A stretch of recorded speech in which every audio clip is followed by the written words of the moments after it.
You're listening to Rooted and Overflowing.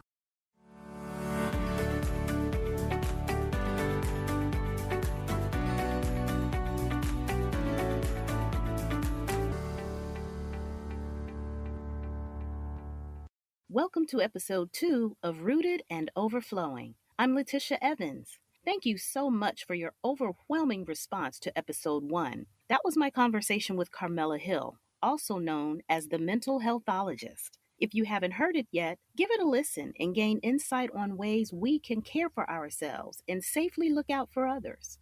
Today's episode is the first in a series of what will be called Root of the Matter. It's a personal essay segment that will cover leading topics of the day and a few aspects to consider as they relate to walking out the Christian faith. For today's Root of the Matter, I'm going to shed light on leadership during a pandemic. COVID-19 changed the landscape in every sector of our lives. From birth all the way through the passing of loved ones, it has changed how we celebrate and mourn each other, how we give and receive care, how we relate to each other, how we do business, how we practice our religious beliefs, how we educate, and even how we learn. We've had to discover new ways to do life. Now that states are beginning to open up, we are called upon again to begin charting yet another new course in how we do life and do life safely. There is a variety of opinions on whether or not states should keep stay-at-home measures intact or relax them. This part of the conversation has shed light on the difficult work that comes with leadership. Digital resources and books on the topic of leadership are not in short supply. Whether you adhere to the servant leadership model or the exemplary leadership model or any other leadership model, there's going to be a component that addresses leading through challenging time. And perhaps unlike any other time in history, leaders have been forced to put what they've learned to the test. As we consider the time that we're in now, government, nonprofit, and private sector leaders have had the heart-wrenching and even gut-wrenching responsibility to make decisions in full view of public health risks, the opportunity to feed and educate our world's future leaders, and a troubled economy. We've seen videos and we've heard radio broadcasts and podcasts of leaders making what are considered to be great, firm decisions, leaders making what are considered to be unwise, firm decisions, leaders making shaky decisions. We are seeing it all. There are also leaders we don't see who are making the same categories of decisions as they take into consideration what is known and not yet known about COVID-19 and how it affects them. I'm talking about mayors, town councils, public and education administrators, local religious leaders, small and regional business owners. When we think about people who have stepped up to the plate to be responsible for the livelihood of the citizens they provide employment for, advocate for, and serve in any other manner, it's easy to see them for the jobs they hold and not the people they are. Let me be clear. I'm not talking about leaders who are ornery and callously not taking the lives of their workers and citizens seriously. God has a whole other plan in place to deal with unrighteous leaders. When we look at the scriptures, Proverbs chapter 14, verse 31 says, "He who oppresses the poor reproaches, mocks, and insults his maker, but he who is kind and merciful to the needy honors him." Proverbs 22, verse 16 says, "He who oppresses the poor to get gain for himself, and he who gives to the rich, both will surely come to want."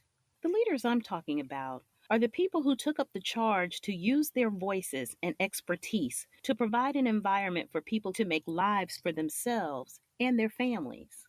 Now, I grew up in the 1970s and 80s, and in this ancient scroll called the TV Guide, there was a listing for a television show called Kids Are People Too. I didn't watch it often, but enough to understand the gist of it. It was a magazine-styled show that shed light on the fact that kids were making significant contributions to society and that there was room to regard them for that. The title went on to have a life in books and movies and other types of media, and the phrase itself depicts a stance.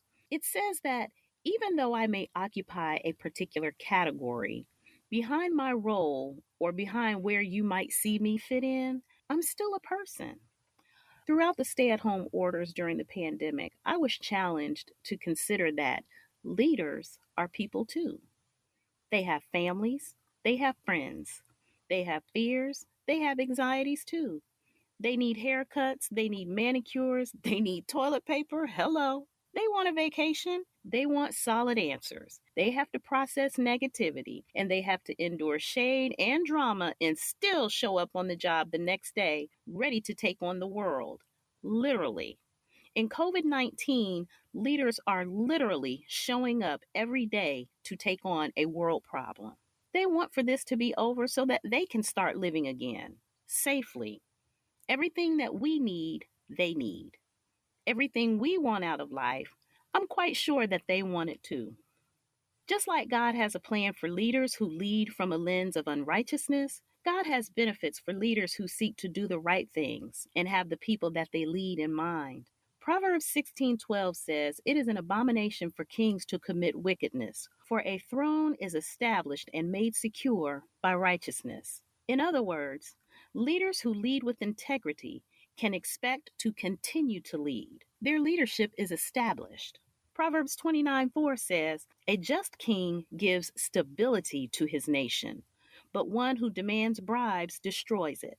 That is to say, when leadership has doing the right thing in mind, that produces a stable environment. Let us not take it lightly that God has left us instructions on what to do for the people who are in charge of things. One I'd like to highlight today is 1 Timothy chapter 2 verses 1 and 2. First of all, then, I urge that entreaties and prayers, petitions and thanksgivings be made on behalf of all men, for kings, and all who are in authority, so that we may lead a tranquil and quiet life in all godliness and dignity. In many ways, at every level, and for every sector, this scripture has been weaponized to justify poor leadership. It has been used to drive home the responsibility to pray for leaders, and some are quick to make sure that we understand that this includes leaders that we don't agree with. We miss the full benefit of praying for those in authority when all we have in mind is we have to do this because God said so. Let's take a step back and look at this scripture in light of the leaders that are showing up to do their jobs. For the past several months, leaders have had to make the most difficult decisions they will probably ever have to make in their lifetime. Some of those decisions we liked, some we didn't like, some we don't like, and there will be others ahead that we won't like. As I continued to think more about the challenges leaders face, it came to mind that there are times when leaders don't get the help that they need, and they have to change course to prevent a catastrophe in an area that we can't see yet. Not all unfavorable decisions are made without knowledge of the facts. Some are made in full light of the facts in order to solve or prevent a different crisis. There are so many layers to the problems that leaders face. People's lives are on the line.